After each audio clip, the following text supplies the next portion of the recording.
Three tomatoes are walking down the street. Papa tomato, mama tomato, and baby tomato. Playing Catch-Up presents. Starring Lindsay Hinkle and Jamie Nelson. So this is Playing Catch-Up, is it? I prefer something with a little more kick. Everybody's favorite condiment-themed entertainment podcast. Put some hot sauce on my burrito, baby! Hot sauce. Nobody puts ketchup on a hot dog. And you're listening to Hot Sauce on PlainKitchenPodcast.com. This month we are talking songwriting. I'm Jamie Nelson, and with me my co-host Lindsay Hinkle. Hey Jamie. Hey Waddy. Remember back when we were in a band? I do remember. And you remember how, you wrote all the songs pretty much? I wrote one or two. Ashton wrote the one we actually recorded. Didn't we only have, 3 songs? That we wrote? Yeah. So are you still writing songs? No. Ah. Sorry, there was no segue there. No, I also don't write songs anymore. This is very unfortunate. Why? This is just a sad, sad intro. So, you write songs? No. Me neither. But you know who does? Who does? Jen Wittenberg from Drunk on Crutches. Drunk on Crutches? Gee golly, what's that? It's a band. Let's have her in here and she can tell us more about it. Excellent. I call it salvation, but you can call it what you will. You say this city is using me. The city is using me. The city is using me. It's using me up.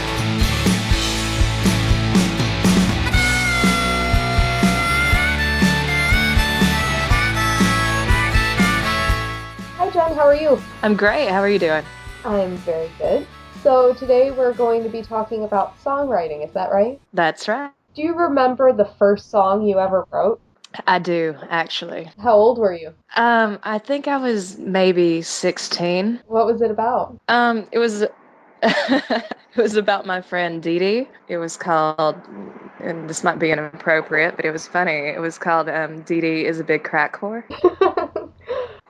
I wrote my first song at 7, and it was called The Dog Chases the Cat, and that was actually the end of my songwriting career. That was short-lived. My first song that I ever wrote, it went, what can you see? What can you see? What can you see way out there? Except for in a really squeaky voice. Aw. Like you're on helium. Or I'm 5. Or on helium. Okay, so was the first song just a comedy song? Oh, yeah. Yeah. Well, actually, now you made me remember my real first song. That was my first song that I wrote on the guitar. My real first song I wrote on a swing set when I was, probably that same age, like 7 or something, and it was about swinging, and the lyrics were like, swing high, swing low, swing any way you want to, sport. How has your songwriting evolved since then? Well, I don't use the word sport anymore. Kind of got out of style, I suppose. Yeah, not so cool anymore. Maybe we'll bring it back.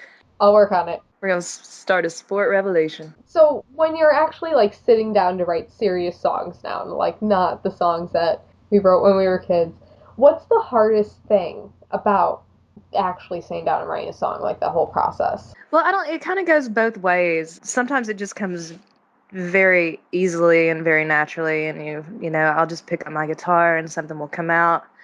And those are usually the ones I like the best, the ones that you don't have to work too hard on. I mean, sometimes you have an idea in your head and you try to figure out what exactly it is, and you're banging your head against the wall for months trying to finish something. How do you keep yourself motivated through that? I know I personally would just give up and wait for another easy one to come along. Well, that's usually the case. If something easy and better comes along, so, the other one will get knocked out. I don't know how you keep yourself motivated. Life happens and things get in your head and you go with it, I guess. What's your songwriting inspiration these days? I'm guessing it's not swings anymore. I wish it were swings. Everything, really, just experiences you have and, your friends' experiences and just what everyone's kind of going through. Usually, my songs tend to be kind of not crazy heavy, but they're not super happy. It's never about something awesome that has happened to me. It's usually about something like kind of sucky that's happened to me or to one of my friends or. And why is that, do you think? I don't know. I guess because I grew up listening to country music and it's a lot of heartbreak songs, and that's what I'm drawn to mainly. You don't have to answer this question if you don't want to. I'm gonna answer it. You'd never ask a lady her weight or her age, but I was wondering how old you are. I'm 31. I just turned 31, August the 24th. You've been working on songwriting for a long time, and does it ever get easier? It goes in waves. It gets easier and harder and non-existent and comes back around. You're from Georgia. I am. I'm from Calhoun, Georgia. And you recently moved to LA? Is that a recent move or No, I've been here 7 years now. That is the opposite of recent. It is. It is. I know the city pretty well. You are working on your second album right now, correct? That's right. Other people have mentioned DIY music. Do you feel like you're a DIY-er? What do you mean by that? That's what I said when they first started talking to me about it. Well, they, rather than going through a major label, they like did all of the stuff themselves, or rather than like paying someone else to produce it, they did a lot of the hands-on stuff themselves. Well, yeah, absolutely. I got in a really good position because the reason I came to LA was for a job at a recording studio. Very cool. So, yeah, so I got really lucky. So you have like that added perk that you can record your own music where you work. Yeah. Well, actually, I can't really record it myself because I'm playing it, but Right. a friend of mine, who works there, he recorded the last album, and I just have a ton of friends out here that are engineers and have studios, and so it's luckily it was a really easy thing for me to be able to do. So as far as releasing your music after you've recorded it yourself or with the help of your friends, do you use the internet as a big tool in releasing the music? I know you're on iTunes. Yeah, and that's kind of the main way to do it these days. I mean, we have, CDs and stuff, but the internet is definitely the best way to promote and get your stuff out to the world. With the whole music piracy issue, do you feel like the internet is more harm or help with just furthering your music career and the music industry as a whole? I think it's definitely helped. Well, personally, I see why people are concerned about that, but it's just good exposure, if you pay for it or if it's free.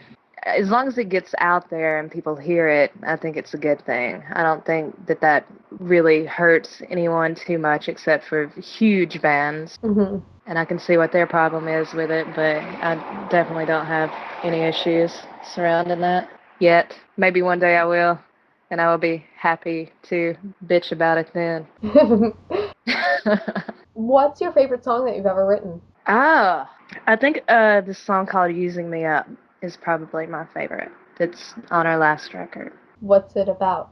One of the reasons it's my favorite is because I sat down and 10 minutes later I had a complete song. So it was one of the easy ones, and we love those. Yeah, it's just about living in LA and having maybe a little too good of a time. I can't imagine that's possible. Who's your biggest inspiration for songwriting? Whether it's another songwriter that you really look up to or someone that you see every day that makes you want to write songs, whichever way. Oh, there's so many. I love Tom Petty and Lucinda Williams and Ryan Adams. And I also have a lot of friends in LA who are amazing singer-songwriters like Sally J and Brian Wright and Leslie Stevens and Brother Sal. It's just a really good community of creative people who, I have all these crazy talented friends. Who was your favorite band or artist growing up? Growing up, Hmm. I grew up on classic country. So there was a lot of Willie Nelson and George Jones, and even at that time, like Alabama, Hmm. Oak Ridge Boys. It was like a lot of country, but I also really love AC/DC. They are awesome. I know, right? I will have to agree with that. That was one of the bands that my dad introduced me to at an early age. So here's my little story related to stalking you on the internet before the interview. I went and I was listening to the songs that you have up on your website, and the first song that's on there, it's actually using me up. There's that harmonica in the beginning, Uh-huh. and I was really excited. And I was like, oh my god, this sounds like one of my favorite Hanson songs. I like this lady. I don't know how she's gonna feel about the whole Hanson thing. Yeah, I feel okay about it. And I, I do play the harmonica, but that was actually my friend Brian Wright on the record that played that. Jamie bought me a harmonica for my 17th or 18th birthday, and I can actually see it on my desk right now, and I still can't play a single song on it. That's a waste of a trip to Ward Brought. How long did it take you to learn the harmonica? Well, the thing with harmonicas is you can buy them in keys. Yeah, I think it's a G. Yeah, so if it's in the same key of the song, I mean, you can mess it up, but it's really easy not to mess it up. Like, I'm not a wonderful harmonica player by any means, but I can make it sound okay. So how many instruments do you play? I play guitar and bass and harmonica, and I recently picked up the ukulele. Very cool. That's not cool at all, but it's a lot of fun. It's not cool? Why is it not cool? The ukulele? Yeah, Maybe it's, I don't know. Is it? it's very unique. I would say most unique things are pretty cool. I'm a fan of the ukulele. I like it too. We can start a club, bring ukulele back. Should just start an all ukulele band, I'm pretty sure. Yeah, that would be awesome. Maybe have a tambourine in there too. I love tambourine. I play that too. And the triangle. Which instrument did you learn first? Well, I guess first I learned piano, but I never got good at it. Of all of the instruments that you played over your life, which was the hardest to learn? Piano is the hardest. I can play like chords and get around a little bit. I'm by no means a great piano player, but that one's hard. That one's tough. It's a lot of math, it seems like. It seems like people are either guitar people or piano people. Like, I play piano personally, and if you give me a guitar, I think I can play 2 chords, and then I'd give it back. I don't know what I'm doing with this. You should really keep it away from me, or else people are going to be offended by the sounds it makes. Just the structure of it doesn't, like, after being so used to piano, the structure of the guitar doesn't make sense to me. Is that kind of how you feel about piano in reverse? Yeah, it's a foreign entity. I don't know what to do with it. I know that you're going on tour in the fall. I believe it starts the 10th of October. I think we're going to be on the road for 5 weeks. This is probably not going to launch until November or December. We had a great time. If people want to learn more about your music and the band, where should they go? We have Facebook, as everyone does, and Twitter, as everyone does. And we even still have MySpace, even though we don't look at it. I think only bands have MySpace anymore. I deleted mine not too long ago. Well, yeah, it's a good place to go listen to things, I guess. But the main place to go is drunkoncrutches.com. And for all of those, MySpace, Facebook, and Twitter, just search for Drunk on Crutches and you'll pop up? Yes. There aren't too many Drunk on Crutches. It's a very interesting name. I can imagine that being drunk on crutches, which actually, like, literally would be kind of fun and dangerous at the same time. And I never have been. The whole thing started as just a recording project.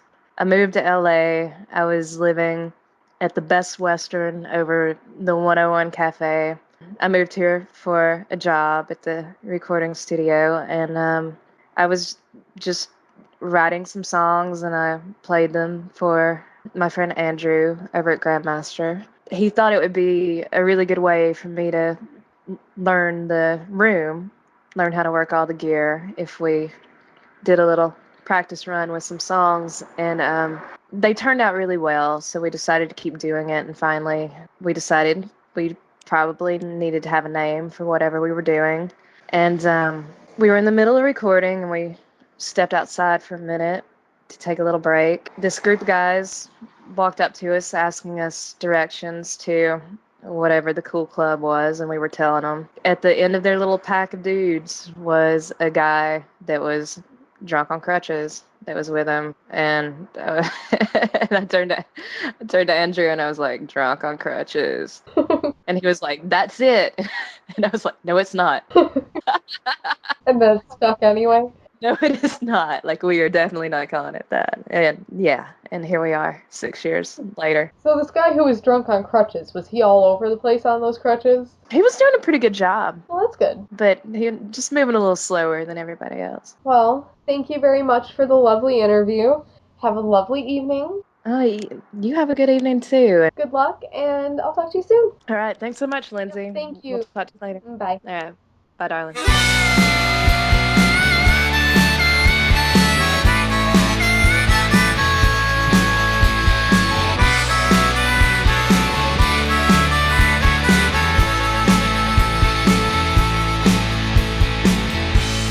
It's 2:30 in the morning, actually,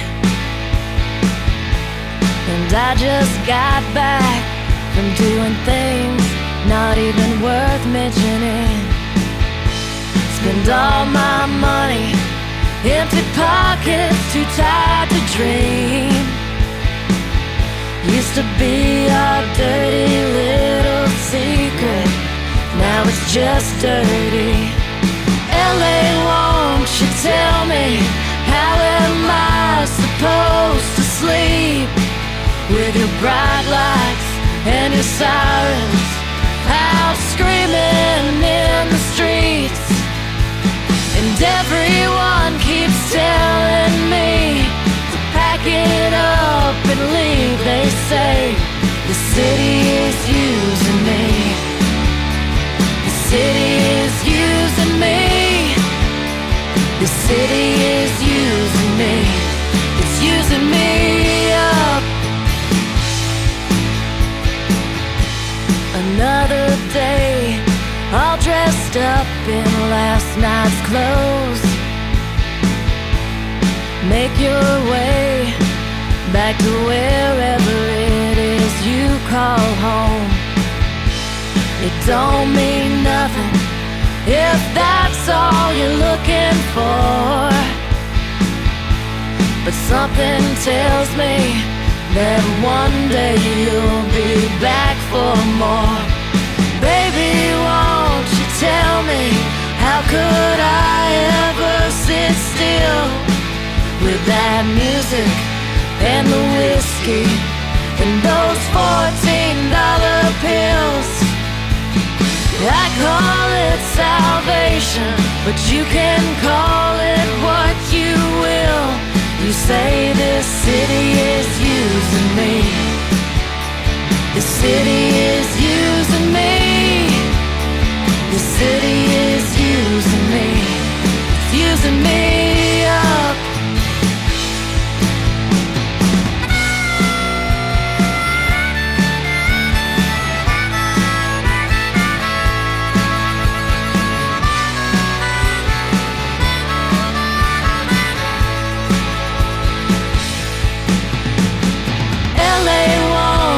Tell me, how am I supposed to sleep with your bright lights and your sirens out screaming in the streets?